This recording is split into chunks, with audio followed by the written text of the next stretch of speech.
initially, obviously, we had our own risks, own challenges rather than risk of convincing people that, hey, give us the property, because like, who are you? We don't even know you for that matter.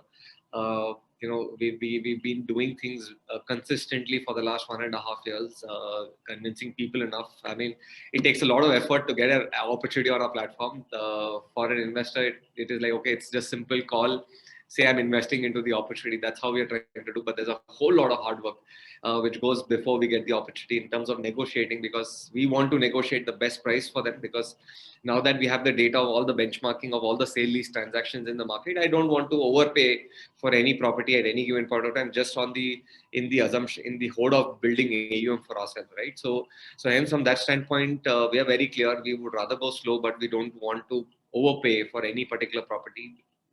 Considering we know the benchmarking, it's even difficult for us to overpay at any given point of time. So that is one thing which is very, very important for us, which we proactively keep looking at. Second is initially, which the challenges we had where people are doing. Now that we have reached to a certain point where people know what we do and some kind of credibility, the kind of people who are there on our platform, we have more than about 8,000 people signed up on our platform who are, when I say signed up, they are people who are qualified as investors. There are many who are shopping, who have no idea or might not have that kind of money to invest. So we don't qualify them as investors, but that's the kind of people we have today on our platform, which gives me that kind of bargaining power to get a much better deal, right? Now, these larger funds look at buying an entire building only. They don't buy these half buildings, floors of any buildings, but these are the biggest opportunity. What these large funds typically buy are these 10-20% of the entire market share for that matter, which is acquiring an entire building. But 80% of the market has been a market which is strata sold. So that's when the name strata comes in. Strata means you buy floor by floor of a building. Our idea is to keep buying floor by floor and eventually acquire the entire building itself, as a matter of fact. Third biggest thing which is there for us, which most of the funds are not able to do, is we take decisions faster. Because we understand what is happening in the market, and we think as an HNI, right? On how do we go about this particular opportunity, the tenant profile, etc., and we move forward. So maybe a fund is looking at these top Fortune 10, so maybe top Fortune 50 tenants for that matter, but we're looking at this Fortune 51 to Fortune 5,000 tenants, which are also there, and they're probably not occupying 5 lakh, 10 lakh, 50 lakh kind of square feet facilities, but are occupying only 50,000 square feet facilities. So we're going after those kind of asset classes, which typically fund are there. But honestly speaking, the market is so big that even if funds come in and invest say thousands of billions of dollars, even $1 trillion, still there is a far bigger opportunity lying over there for HNIs and for platforms like us to offer these properties and opportunities to our investors to keep proposing it to them. So just that the market opportunity is just so big that even if as many funds keep coming in, life doesn't change at all. There are opportunities which keeps coming in, because especially from an Indian standpoint, we are on the cusp of major development happening. People are presuming that real estate might go down from here, but in my opinion, this is the time it's going to rebound to a greater height, for that matter, because the dollar is at all-time high. For countries which are now going to look at, or for companies which are looking at in these countries for cost cutting, one of the major costs for any company is salaries, right? And that is what they would come. Like there was one of the CFO of a large IT company who was an investor on our platform, and during the pandemic, I was out talking to him that, are you going to let go office spaces? What are your plan of action, etc.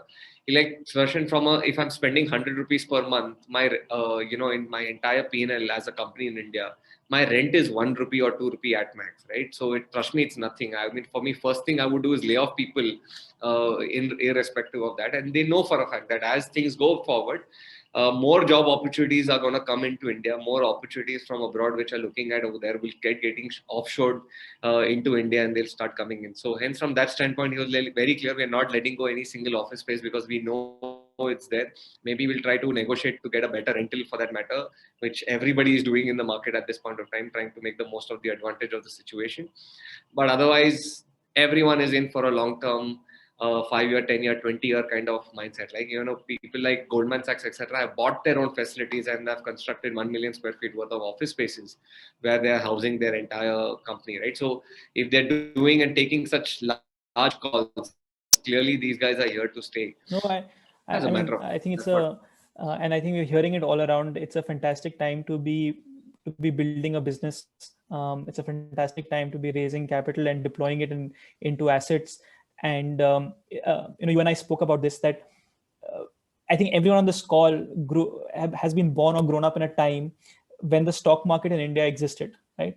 And we have just accepted shares as a form of financial investment, but it is really the first form of fractional ownership of anything that got created, where everyone could become a owner of a business and take part in the growth of the business. Now, the stock markets made it democratized that ownership, but the democratization of physical assets like real estate and mobility and electronics didn't get a chance. Technology has reached the next level, business models have reached the next level, where that is really beginning to happen. And it's an exciting time for companies like yours and mine to be really to be seeing that at the forefront and taking it forward. No, So really, hopefully, just to add one point here, very rightly said what you brought out. See, for even the government to look at this as a space that this can become very large for that matter. We are nobody today, and the market impact in terms of market share is literally 0.00%, whatever, right? yeah. So unless you don't become sizable enough, where government starts realizing, okay, this is an opportunity we're doing, like Flipkart for that matter, right? There were nothing around aggregation laws for that matter. Obviously, no government has any foresight the fact that Flipkart जैसी कोई company will come in 2014-15 and start developing something like this, and we should start creating laws around it. So it's only with time where once you start scaling up is when governments come up and start realizing that, okay, this is an opportunity and let's start focusing on making this more. But what we are seeing as a trend from the government standpoint is they want more retail participation into all these asset classes for that matter, with all whatever they're trying to do. This is just shows opportunity that retail will now get access to far better opportunities, in the times to come.